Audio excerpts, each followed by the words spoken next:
শ্রীমদ্ ভাগবতের প্রথম স্কন্দের তৃতীয় শ্লোক আজ পাঠ করব।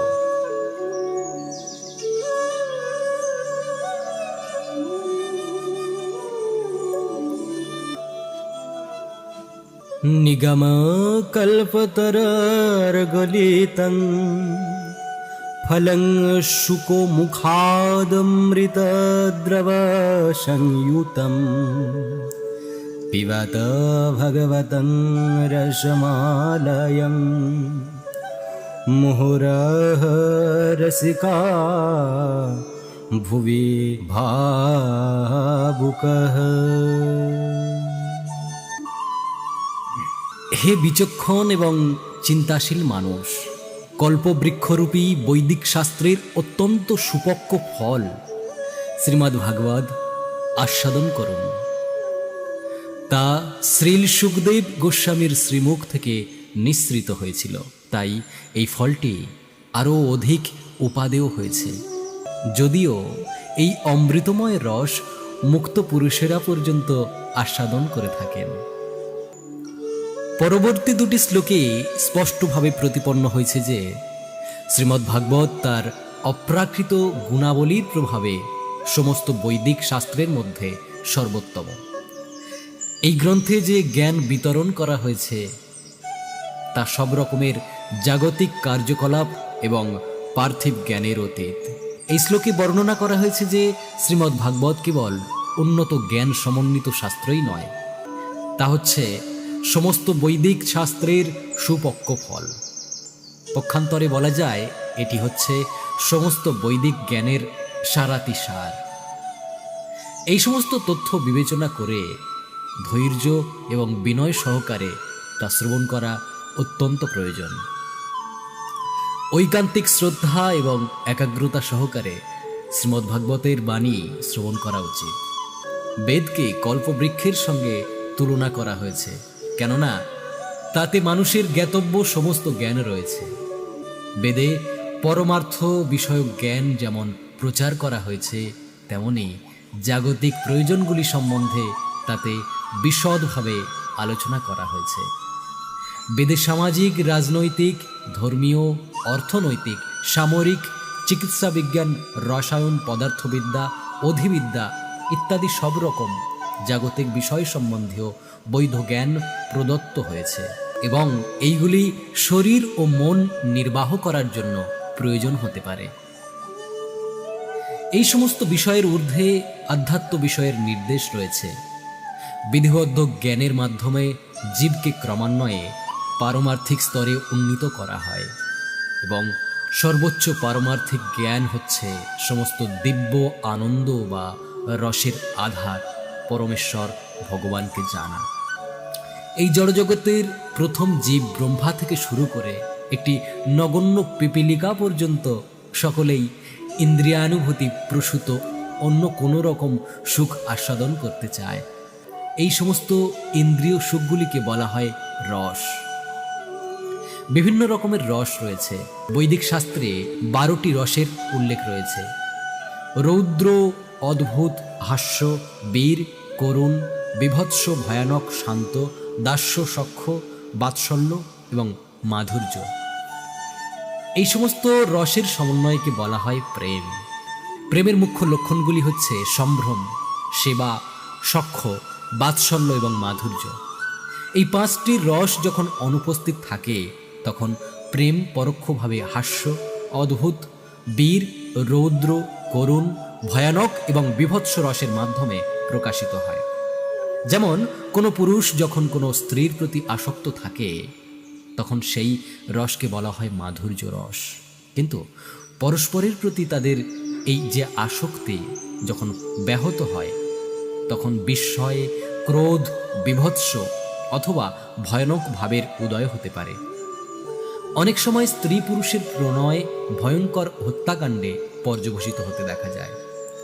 এই সমস্ত রসগুলি মানুষের সঙ্গে মানুষের অথবা পশুর সঙ্গে পশুর মধ্যে দেখা যায়। মানুষের সঙ্গে অন্য কোনো জীবের এই ধরনের বিনিময়ের সম্ভাবনা নেই।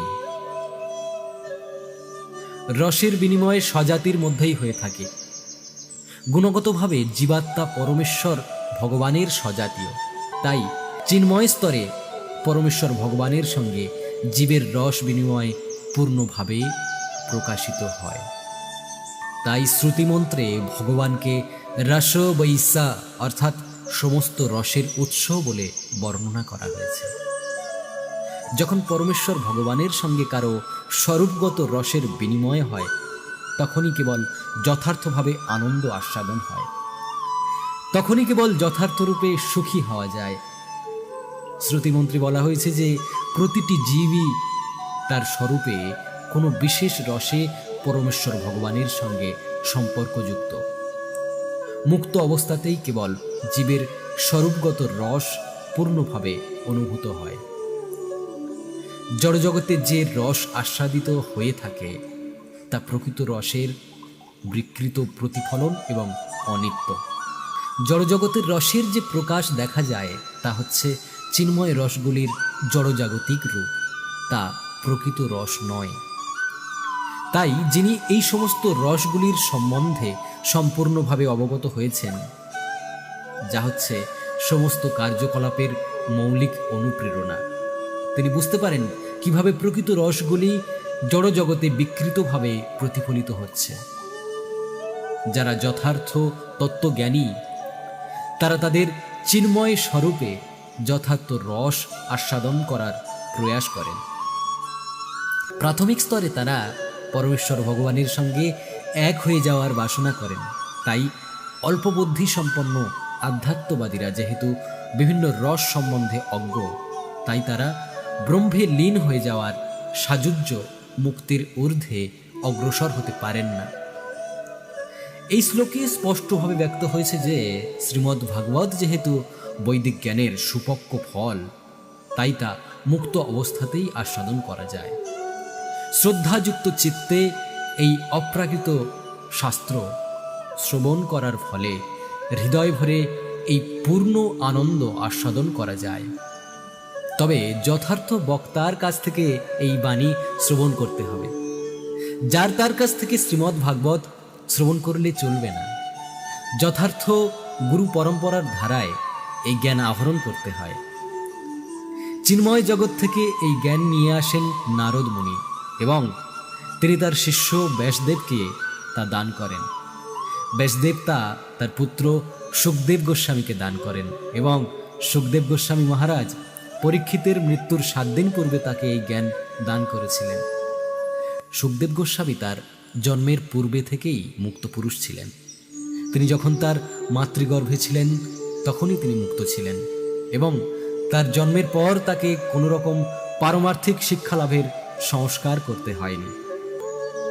জন্মের সময় তা সে জড়জাগতিক বিচার শক্তি হোক বা পারমার্থিক বিচার শক্তি হোক, জীবের যথার্থ যোগ্যতা থাকে না। কিন্তু শ্রী সুখদেব গোস্বামী যেহেতু সম্পূর্ণরূপে মুক্ত পুরুষ ছিলেন, তাই তাকে ক্রমান্বয়ে পারমার্থিক তত্ত্বজ্ঞান লাভ করতে হয়নি। কিন্তু তিনি জড়জগতের 3টি গুণের অতীত এবং মুক্ত অবস্থায় অধিষ্ঠিত হলেও তিনি মুক্ত পুরুষদের দ্বারা বৈদিক শ্লোকে বন্দিত পরমেশ্বর ভগবানের অপ্রাকৃত রসের প্রতি আকৃষ্ট হয়েছিলেন। পরমেশ্বর ভগবানের লীলাবিলাস বদ্ধ জীবদের থেকে মুক্ত পুরুষদের আরও বেশি আকৃষ্ট করে। সেই পরমেশ্বর ভগবান অবশ্য নির্বিশেষ বা নিরাকার নন, কেননা রস আস্বাদন করা কেবল সবিশেষ পুরুষের পক্ষেই সম্ভব। শ্রীমদ্ ভাগবতে পরমেশ্বর ভগবানের অপ্রাকৃত লীলাবিলাসের কাহিনী বর্ণিত হয়েছে এবং শ্রী সুখদেব গোস্বামী তা অত্যন্ত সুসংবদ্ধভাবে বর্ণনা করেছেন। এইভাবে সেই বিষয়টি সকলকেই আকৃষ্ট করে, এমনকি ব্রহ্মজ্যোতিতে লীন হয়ে যাওয়ার প্রয়াসী মুমুক্ষুদেরও তা আকৃষ্ট করে। সংস্কৃত ভাষায় টিয়া পাখিকে বলা হয় সুখ। এই সুখপক্ষী যখন তার রক্তিম চঞ্চু দিয়ে কোনো পক্ক ফলের স্বাদ গ্রহণ করে, তখন সেই ফল আরও সুমধুর হয়ে ওঠে। বৈদিক কল্পবৃক্ষের এই সুপক্ক ফল তেমনি শ্রী সুখদেব গোস্বামীর শ্রীমুখ থেকে নিঃসৃত হয়েছে বলে আরও মধুর হয়ে উঠেছে। সুখদেব গোস্বামী তার পিতৃদেবের কাছ থেকে প্রাপ্ত শ্রীমদ্ ভাগবত যথাযথভাবে আবৃত্তি করতে পারেন বলে তাকে শুকপক্ষীর সঙ্গে তুলনা করা হয়নি। সমস্ত শ্রেণীর মানুষের উপযুক্ত করে তা প্রদান করার যোগ্যতার জন্যই তাকে শুকপক্ষীর সঙ্গে তুলনা করা হয়েছে। শ্রীল সুখদেব গোস্বামীর শ্রীমুখ থেকে এই বিষয়টি এমনভাবে প্রকাশিত হয়েছে যে কোনো নিষ্ঠাবান শ্রোতা যদি শ্রদ্ধাযুক্ত চিত্তে তা শ্রবণ করেন তাহলে তিনি তৎক্ষণাৎ সেই অপ্রাকৃত রস আস্বাদন করতে পারেন, যা হচ্ছে জড়জাগতিক রস থেকে সম্পূর্ণ ভিন্ন। এই সুপক্ষ ফলটি অপ্রাকৃত জগতের সর্বোচ্চ লোক কৃষ্ণলোক থেকে হঠাৎ পতিত হয়নি। পক্ষান্তরে তা অত্যন্ত সাবধানতার সঙ্গে গুরু শিষ্য পরম্পরার মাধ্যমে সম্পূর্ণ অবিকৃতভাবে এবং অক্ষতভাবে এখানে নিয়ে আসা হয়েছে।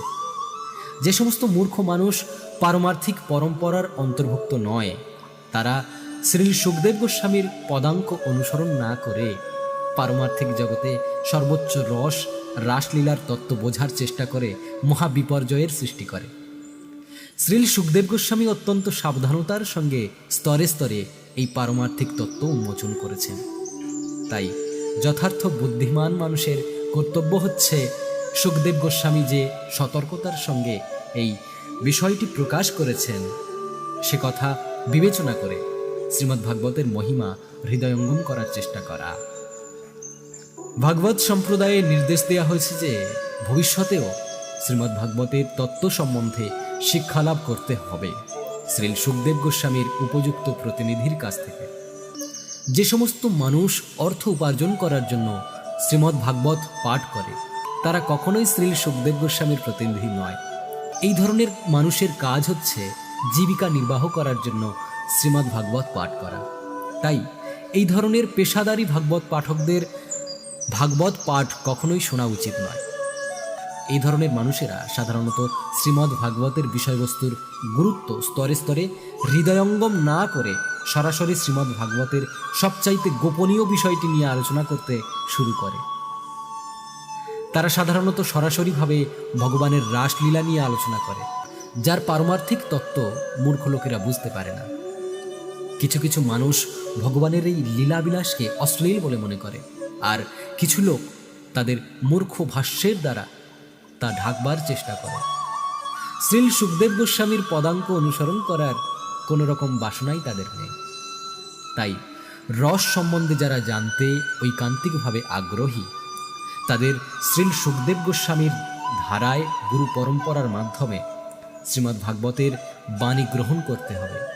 কেননা শ্রীল সুখদেব গোস্বামী হচ্ছেন শ্রীমদ্ ভাগবতের আদিবক্তা এবং তিনি পারমার্থিক বিজ্ঞান সম্বন্ধে অনভিজ্ঞ কতকগুলি বিষয়ে মানুষের মনোরঞ্জন করার জন্য তার মন গড়া কতকগুলি কথা বলেননি। শ্রীমদ্ ভাগবত এত সাবধানতার সঙ্গে প্রদান করা হয়েছে যে ঐকান্তিক এবং নিষ্ঠাবান শ্রোতা শ্রীল সুখদেব গোস্বামী অথবা তার আদর্শ প্রতিনিধির শ্রীমুখ থেকে এই অমৃতময় রস পান করার ফলে তৎক্ষণাৎ বৈদিক জ্ঞানের সুপক্ষ ফল আস্বাদন করতে পারেন।